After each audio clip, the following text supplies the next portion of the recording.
Salut tout le monde, j'espère que vous allez bien. Bienvenue dans cette nouvelle review lecture manga. Un petit top flop aujourd'hui pour parler de mes dernières lectures qui ont été plutôt pas mauvaises, plutôt conséquentes. Mais je vais essayer de classer ça en fonction de mon avis qui reste bien évidemment très subjectif.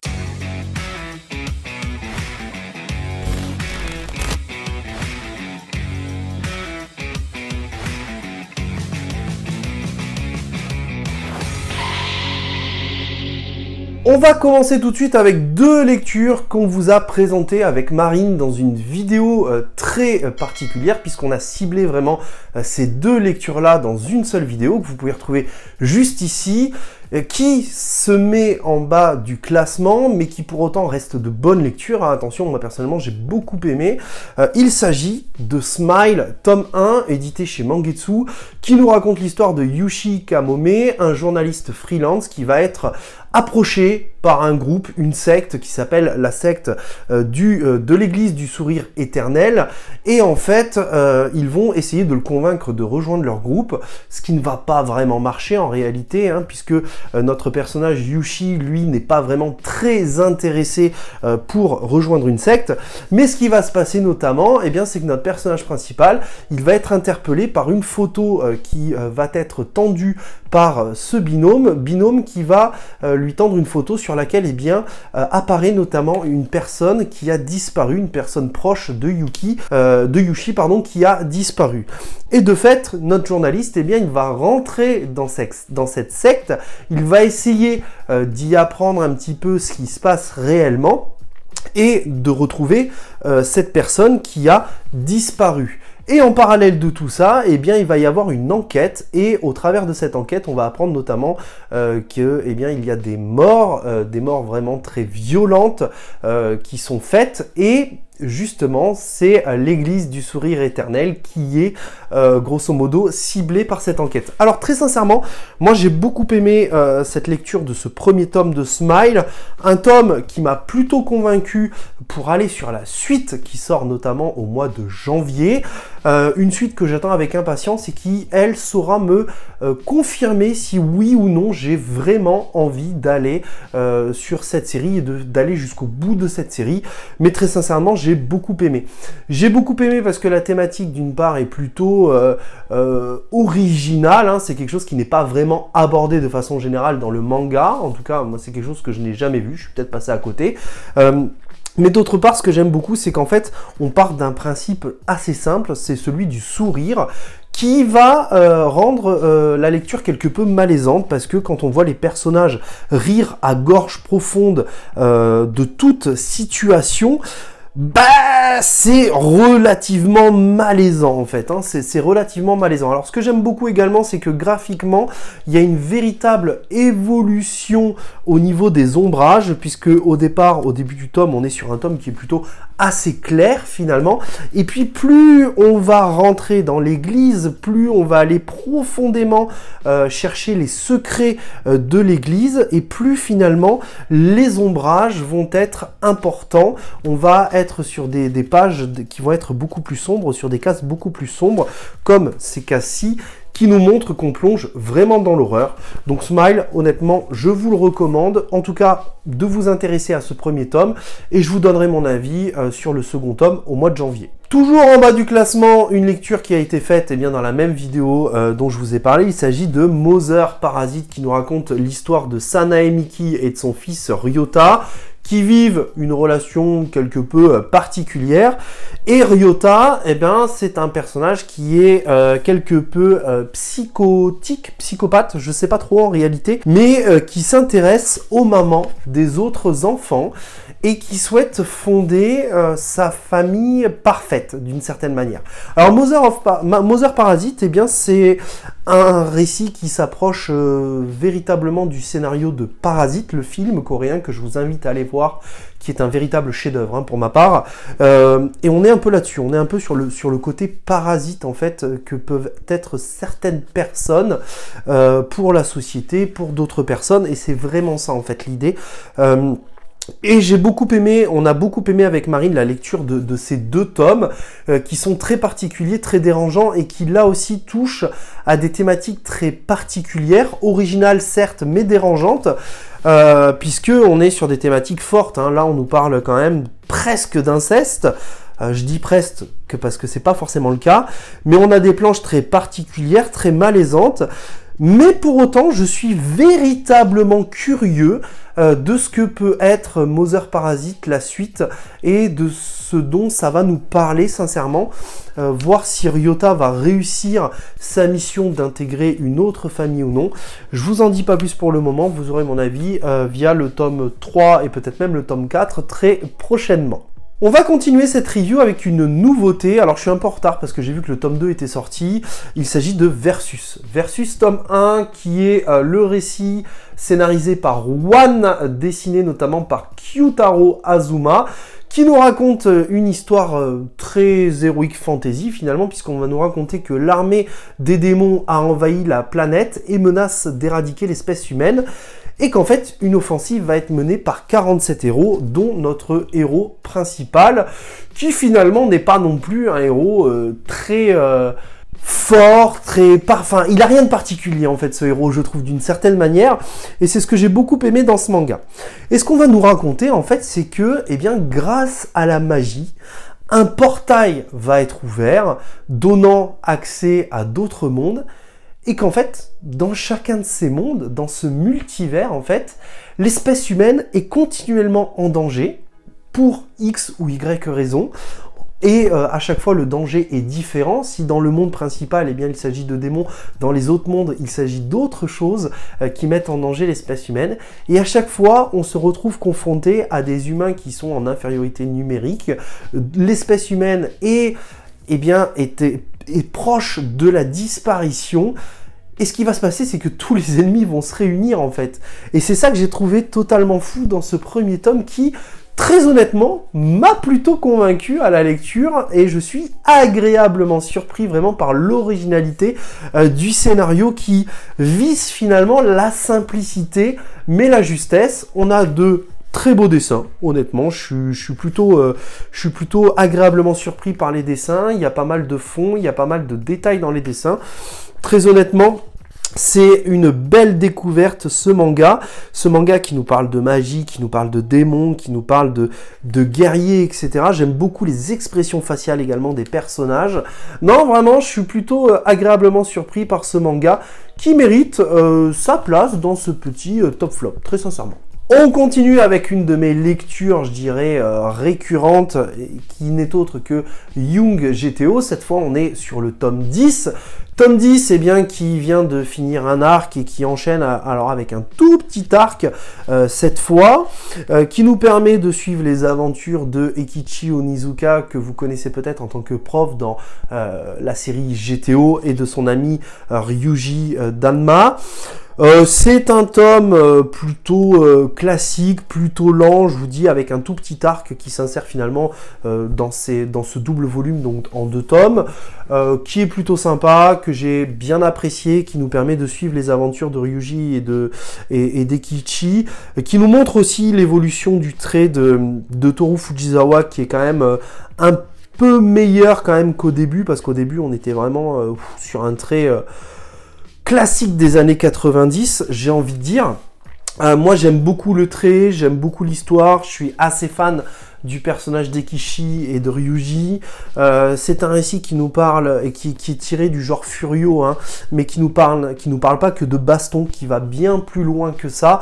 Je vous prévois une vidéo une fois que j'aurai fini les 15 volumes de Young GTO pour vous en reparler, parce que selon moi, ce titre est très trompeur sur plein de points, et je pense qu'il mérite d'être mis en avant, et puis ça me permettra notamment de faire une transition avec les futures lectures que seront GTO, GTO Shonen 4-Day, et également GTO Paradise Lost, dont je vous reparlerai également dans le courant de l'année 2025. On continue avec une très très belle lecture également cette semaine. Il s'agit des 5 premiers tomes de Gun, dont le coffret m'a été offert par ma chère et tendre future épouse. Gun qui nous raconte eh bien l'histoire de cette héroïne qui est une jeune androïde qui va être retrouvée eh bien dans un espèce de parc à déchets, qui va être ramenée à la vie par son créateur du coup, et qui va tenter d'essayer de trouver sa place dans ce monde aux abords de cyberpunk hein, et de futur dystopique, mais qui va avoir surtout très envie d'être humaine en fait.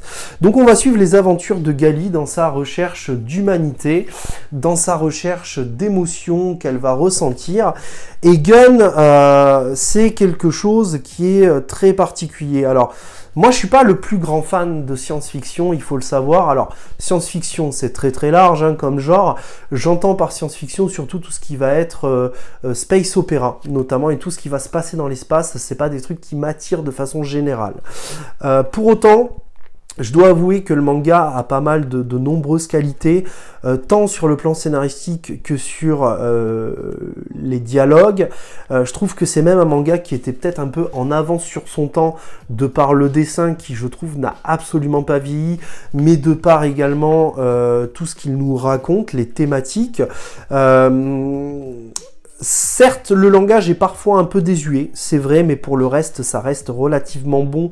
Les chorégraphies, l'action, le dynamisme des planches. Alors effectivement, on n'est pas sur du moderne, hein, comme peuvent le proposer aujourd'hui d'autres mangas, mais c'est vraiment très très bon.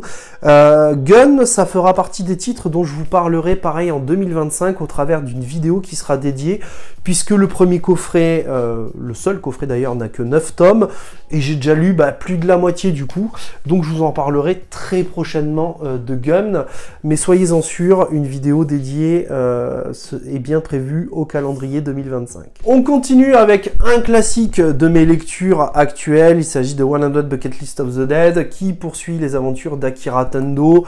Bon, on est toujours sur cet arc dans lequel Akira va affronter eh bien un personnage miroir, un antagoniste qui lui aussi a une liste de 100 choses à faire avant de mourir, sauf que ces choses-là sont relativement négatives. C'est un arc très intéressant que j'aime beaucoup, qui met pour la première fois, je dirais, le groupe que l'on suit en difficulté, et c'est ce que j'ai beaucoup aimé moi au travers de cet arc là. J'ai encore un tome à lire qui est le tome 7, et après il va falloir que je recharge un petit peu ma palle de 100 Bucket List of the Dead, mais en tout cas c'est un tome, c'est une série que j'aime beaucoup, qui m'apporte beaucoup de fraîcheur dans mes lectures, qui est très originale encore une fois, malgré le fait qu'on touche à une thématique qui a été vu et revu de nombreuses fois, donc c'est plutôt bien. J'aime beaucoup les dessins, moi, de 100 Bucket List of the Dead. Je trouve que c'est plutôt moderne, c'est plutôt dynamique sur le rythme du scénario. Ces thématiques sont absolument géniales. Il y a des rebondissements qui sont très intéressants. Il y a pas mal de choses que je trouve génialissimes sur le fait de réorganiser sa vie quand la société est au bord de l'incendie d'une certaine manière, et ça c'est des thématiques qu'on retrouve dans Walking Dead notamment, que je vous invite à lire hein. Si vous n'avez pas lu le comics Walking Dead, je ne peux que vous mettre en avant ce comics sur ma chaîne comics. D'ailleurs n'hésitez pas à aller vous abonner à ma chaîne comics hein, bien évidemment. Non, j'aime beaucoup, c'est super agréable, 100 Bucket List of the Dead. Le seul point négatif pour moi de cette série, c'est le prix et le rapport, surtout pagination prix, qui est vraiment abusé de la part de Canard. Hirayasumi dans le top 2 de ce top flop, bien évidemment. Hirayasumi dont je vous parlerai également dans une vidéo dédiée. Je ne sais pas encore si j'attends le tome 7 ou si je prépare d'ores et déjà la vidéo, mais j'ai beaucoup de choses à dire sur Hirayasumi. C'est pour moi un chef-d'œuvre.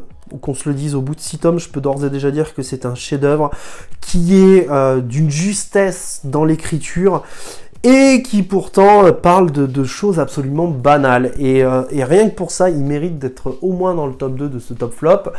Hira Yasumi, c'est tellement good vibe, c'est tellement agréable à lire. C'est mon petit moment de bonheur, Hira Yasumi. J'aime beaucoup les dessins qui sont d'une simplicité, d'une légèreté, qui vont m'emmener vraiment voyager. C'est génialissime, Hira Yasumi. Je ne peux que vous conseiller Hira Yasumi. Je continuerai bien évidemment à en parler dans mes reviews lecture à chaque fois qu'un tome sortira. Mais c'est vrai que là, prochainement, avec toutes les lectures que j'ai prévues, sachez qu'il y aura beaucoup de nouveautés dans les prochaines reviews lecture qui recommenceront à partir de janvier d'ailleurs, puisque on est dans la dernière review lecture de l'année, puisque l'année prochaine, la semaine prochaine, pardon, ce sera un peu le bilan de la chaîne. Et enfin, pour finir ce top flop, ouais, j'ai bien lu cette semaine en réalité.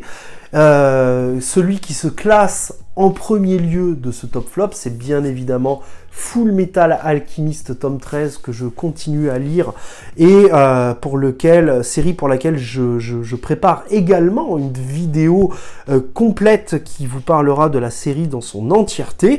J'espère que ces vidéos d'ailleurs basées sur des séries entières vous plairont, hein, très sincèrement. Moi j'adore Full Metal Alchemist qui prend une tournure absolument incroyable au fil des tomes, et là on sent que on arrive sur le dernier arc en fait, puisque là je suis au tome 13 et il y en a 18, 19, 18 bien sûr, donc on est à très peu de tomes, on est à 5 tomes de la fin, donc là je vais m'empresser de par les vacances de Noël de lire les derniers tomes et de vous en faire une vidéo, mais j'aime beaucoup parce que ça navigue entre le seinen et le shonen finalement, sans tomber dans les poncif du genre shonen et dans tout ce qui fait le shonen de par sa construction scénaristique, hein, très honnêtement on tombe pas dans le tournoi, on tombe pas dans tout ça, l'évolution des personnages est incroyable et se fait de façon naturelle, on n'est pas dans l'entraînement, on est vraiment dans un manga qui est à la fois un thriller de par son enquête et de par tout ce qu'on nous apprend, on est à la fois dans de l'heroic fantasy de par la construction de son monde, et la magie, l'alchimie qui peut être rapportée à la magie. Non, c'est vraiment absolument incroyable, les dessins sont absolument fous, j'adore, et puis l'édition, que dire de l'édition qui est absolument incroyable, et qui met en valeur ce manga, que je vous recommande, et encore une fois, dont je parlerai dans une vidéo, et d'ailleurs, n'hésitez pas à me dire en commentaire si vraiment toutes les vidéos que j'ai prévues pour l'année 2025 vous intéressent et vous hype déjà, mais voilà, il y aura bien évidemment en 2025 des reviews lecture, des top flop lecture, des vidéos achats pour 2025, au moins encore pour 2025, et des vidéos sur les séries que j'ai lues dans leur entièreté, puisque j'aime bien faire ça aussi sur ma chaîne comics, c'est qu'une fois que j'ai fini de lire une série, je fais une vidéo récap de la série, sans spoil, bien évidemment, puisque le but ce n'est pas de vous spoil, mais c'est de vous donner envie ou non de lire une série. On se retrouve la semaine prochaine pour une vidéo bilan de cette année 2024, dans laquelle je vous parlerai bien de mon ressenti sur mon arrivée sur le YouTube manga, également des rencontres que j'ai fait, et également où je fais un peu la part des choses sur mes lectures et sur les propositions manga qu'on a eues en 2024, voilà, et ensuite il sera temps pour moi de prendre quelques vacances, 2 semaines de vacances, et de vous retrouver en début d'année avec de nouvelles vidéos, et on commencera l'année 2025 avec un top manga 2024, voilà, c'est une vidéo dans laquelle je vous parlerai de mes meilleures lectures 2024, qu'elles soient sorties ou non en 2024, et c'est également un concept que je fais depuis quelques années maintenant sur ma chaîne comics, et qui j'espère vous plaira. Je vous dis à la semaine prochaine pour une nouvelle vidéo. N'hésitez pas à me dire en commentaire ce que vous avez lu cette semaine, si vous êtes d'accord ou non avec mon classement et avec mon avis, qui n'a pas été très détaillé cette semaine. Honnêtement, j'y vais un petit peu mollo sur les vidéos. Mais promis, je serai encore plus présent en 2025 avec des vlogs, avec ma présence au Festival international de la BD. Mais on en reparlera. Je vous dis à très très vite. Prenez soin de vous et bien bien sûr, si cette vidéo vous a plu, n'hésitez pas à la liker, à la commenter, à la partager. Vous êtes bien évidemment les bienvenus sur cette chaîne. Vous êtes de plus en plus nombreux. Merci pour ça. Très sincèrement, à très vite.